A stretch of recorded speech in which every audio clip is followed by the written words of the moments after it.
Aujourd'hui, je voudrais commencer la vidéo par dire merci, oui, merci encore et toujours à MyWheel, oui, on dirait que ça va devenir une habitude sur la chaîne. Va donc voir en description de la vidéo si tu veux aider la chaîne à progresser et en plus acheter ta roue chez des passionnés. Et puis aussi, merci à Yves, oui, Yves des Wheeler Pro que tu connais, d'être venu ici dans l'atelier pour partager ce démontage avec moi, vraiment. C'était un bon moment de partage et de complicité. Voilà, maintenant, on peut commencer. Et comme on dit dans le jargon, c'est parti!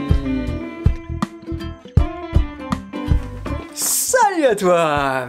Alors il y a longtemps déjà, j'avais une envie, oui, ouvrir une roue avec toi pour aller voir ce qu'on pouvait y trouver. D'un autre côté, il y a quelques semaines, tu le sais, on avait la chance d'avoir la V12 pour la tester. Bah on a fait une pierre deux coups, j'ai appelé Yves des Wheeler Pro que tu connais, et on a tout démonté. Moi je te présente Yves, je te présente plus Yves. Dans la lumière. Voilà. Et on a une deuxième star, qui est la V12. Ce qui avait déclenché ma curiosité au départ, c'est la norme IPX7 annoncée pour les packs batteries. Alors j'ai voulu aller voir ce que ça donnait, de plus près.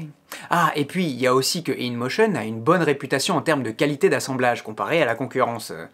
Bah c'était l'occasion de vérifier. Et de mon côté, je me suis rendu compte que la qualité, c'est bien, oui. Mais il y a un peu un prix à payer, oui. Celui d'un peu moins de simplicité. Voilà, maintenant on rentre dans le vif du sujet. Alors pour démonter cette V12, on s'aperçoit qu'on a tout un tas de vis, de différentes tailles, de différents gabarits, des vis à bois, des vis à insert métalliques. Alors je t'en parlais dans la review, tu vois, ce pad là, pouf, on peut le détacher, ça donne accès aux vis pour démonter. Putain, mais ils ont combien de formats différents? Là, tiens la petite, t'en as là.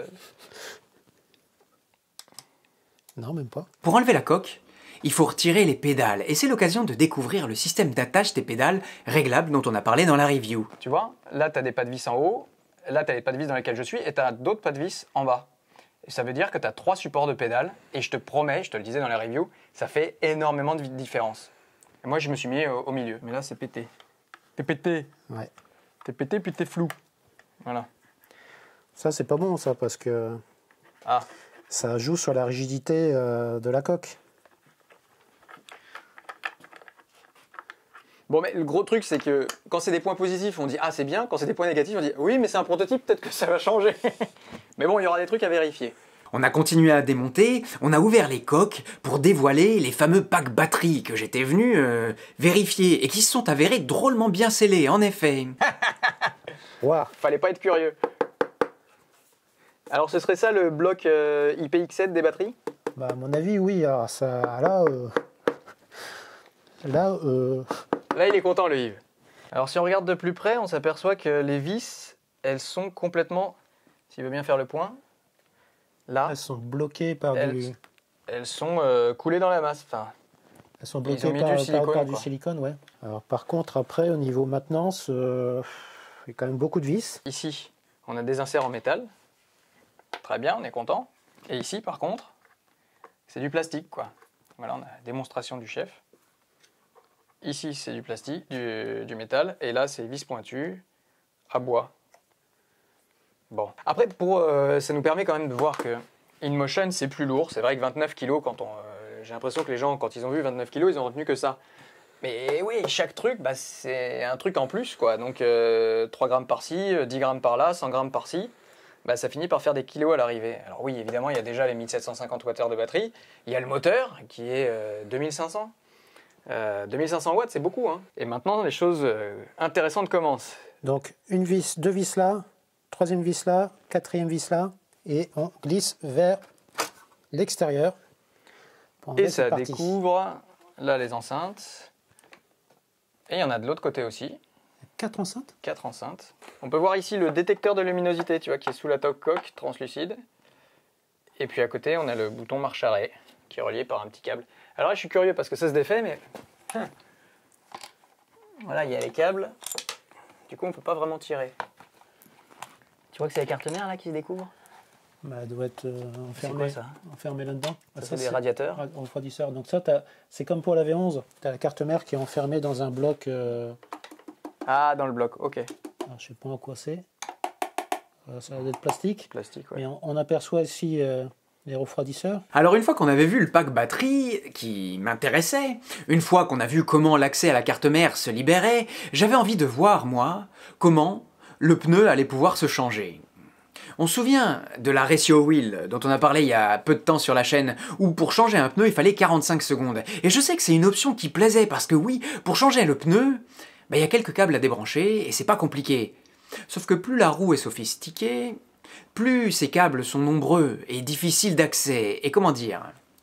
La V12 est une roue sophistiquée. On voit bien que tout est bien scellé, mais moins facile d'accès. C'est aussi un peu le prix à payer pour avoir une norme IP plutôt que rouler capot ouvert, entre guillemets. Ici, il y a plein de vis, comme on a dit. C'est un peu une usine à gaz, mais bon, lentement, ça se fait. Il n'y a pas vraiment de piège, si tu vois ce que je veux dire, mais vraiment, on voit que plus c'est étanche et bien fait, plus c'est fastidieux à démonter. Il y aura sûrement dans l'avenir un équilibre à trouver. À noter quand même que là, c'est plutôt bien fait. On n'a pas besoin d'ouvrir les compartiments où est cachée la carte mère pour changer la roue. Tout est à l'extérieur pour le coup. C'était XT 150 là, les prises. Ce qui veut dire? Donc ils sont censés résister à 150 ampères.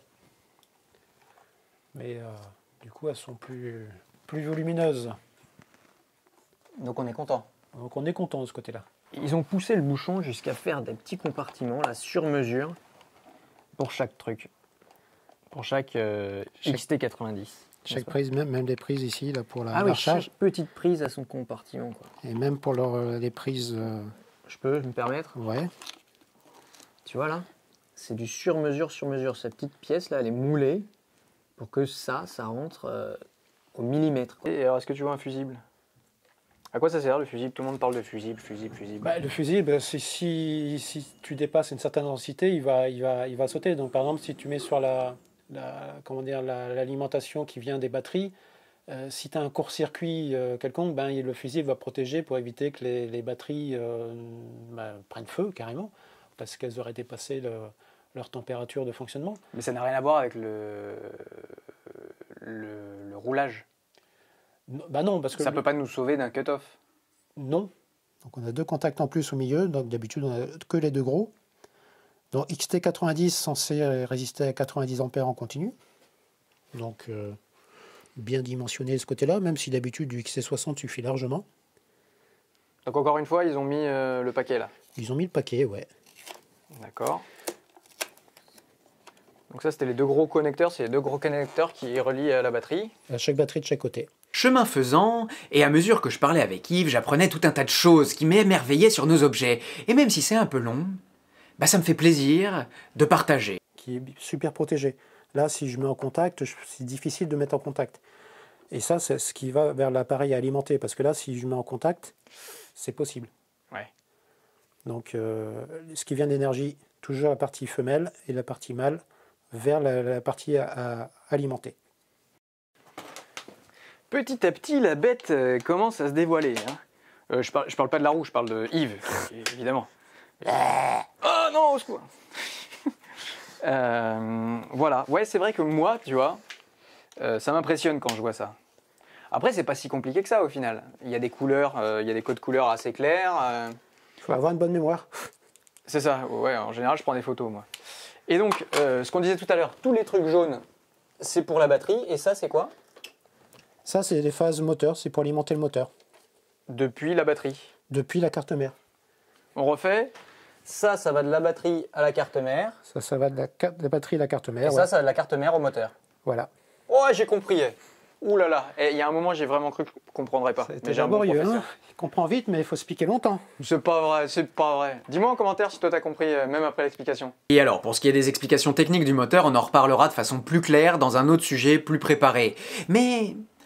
en mise en bouche, je trouve que c'est plutôt sympa et ça donne envie d'aller plus loin. À noter que t'as pas vraiment besoin de savoir tout ça pour changer un pneu, hein. Donc on a expliqué qu'il y avait les trois phases, qui en général sont regroupées en un gros câble.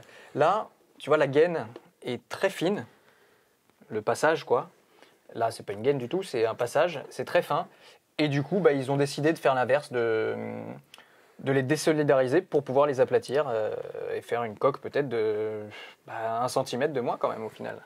Par exemple, chez Begaudet Gotway, on a le câble d'alimentation des phases, mais aussi le câble pour les capteurs FEOL qui sont ensemble. Ah oui, là ils l'ont mis de l'autre côté.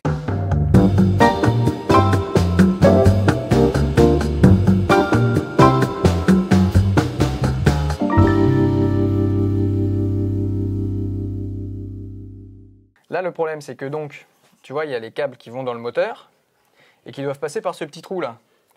Mais alors, je te disais tout à l'heure que justement, ils avaient mis les dissociés pour que ce soit plus à plat. Alors, très bien, là, il y a un scotch à enlever pour que ce soit plus à plat. Et ça, comment ça va faire pour passer? Ouais, ça passera pas. Hein. Encore une fois, on voit que le sur-mesure, parfois, il a des limites et que souvent, ça amène aussi des complications. Ah, c'est parce qu'il faut enlever les batteries. Il faut dévisser ça. Mais c'est pas 1, vrai. 2, 3, 4, 5, 6, 7, 8, 9, 10, 11, 12. Putain, 12 vis pour tenir un pack batterie. Mon Dieu. Oh, peut-être Ah que là, là, là. Ouais, il y a les vis là. Arrête de dire... À chaque fois, je vais être obligé de couper. Si, il y en a encore 2. Ouais, c'est ça. Pour information, chez Bigodet, pour pas les nommer, pour tenir un pack batterie à la coque, on a du double face. Voilà. Oui, c'est juste pour te donner un ordre d'idée. Du double face d'un côté et 14 vis de l'autre. Et d'ailleurs, on sait que InMotion est souvent décrié pour son côté un peu mère-poule, point de vue sécurité. Et on sait aussi, on en reparlera, qu'ils ont peut-être des progrès à faire, là où on dirait pas, là où c'est plus caché. Mais la question que j'aurais, c'est est-ce qu'on peut vraiment reprocher à InMotion de vouloir mettre 14 vis sur leur pack batterie pour l'accrocher, pour qu'il soit bien scellé? D'un autre côté, est-ce qu'on peut vraiment reprocher à Bigodet de vouloir simplifier le processus de démontage? Bah non. Pour moi, c'est simplement deux philosophies différentes, et il faut savoir à laquelle on veut s'allier. Si tant est qu'il y a un côté à prendre, hein. Enfin, si, quand même. Si t'as une roue à acheter, il va falloir savoir laquelle... Donc on a 14 vis. Tu m'as compris, quoi. Est-ce que c'est signe de qualité? Faut voir. Comment ça, faut voir? Bah, par exemple, t'as jamais entendu parler d'amélioration sur les moteurs de voitures? C'est-à-dire que pour justement améliorer la maintenance, il y a des suggestions pour diminuer le nombre de vis, tout en gardant une solidité équivalente. Mais du coup, ayant moins de vis, c'est plus facile au niveau maintenance. Ou pour accéder, des choses comme ça. Donc, c'est pas forcément un gage de qualité. Le pack batterie se dévoile. Et donc, c'est lui, le pack X7. Ah, donc, ouais, parce que là, tu vois que c'est du dur, c'est du rigide. Non, mais surtout, c'est du monobloc. C'est du monobloc, c'est-à-dire que c'est scellé entre chaque demi-coque du pack batterie. Ouais, et là, ouais, les demi-coques, elles sont scellées. Enfin, les pas de vis sont scellées. Les vis sont scellées comme là, ça. Là, c'est scellé, c'est pour ça aussi que l'eau peut pas rentrer. Ouais.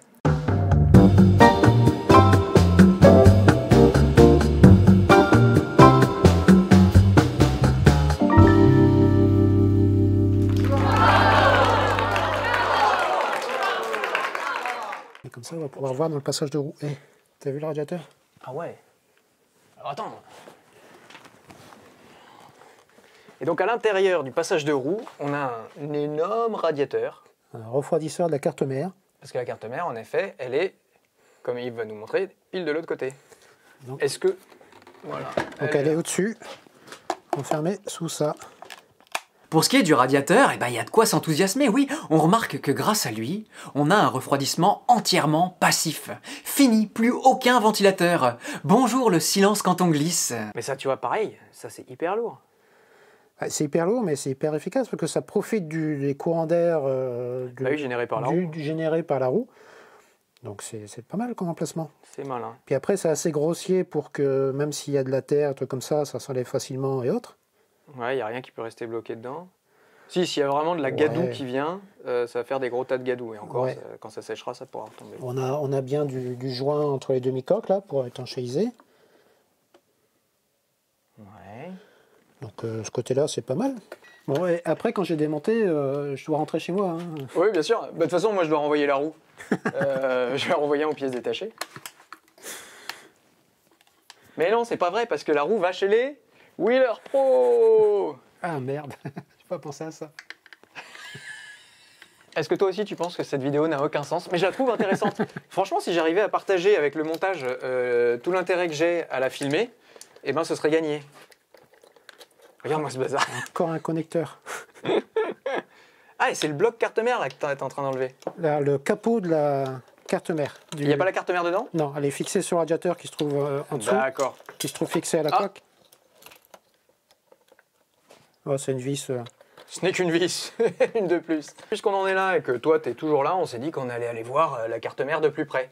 Mais pour ce qui est de nous, et aujourd'hui, je pense qu'on va s'en tenir là. Oui, la vidéo est assez longue comme ça, et j'espère qu'elle aura aidé à un peu dédramatiser l'intérieur de ta roue, qui, au passage, a de grandes chances d'être beaucoup moins compliquée que celle-là.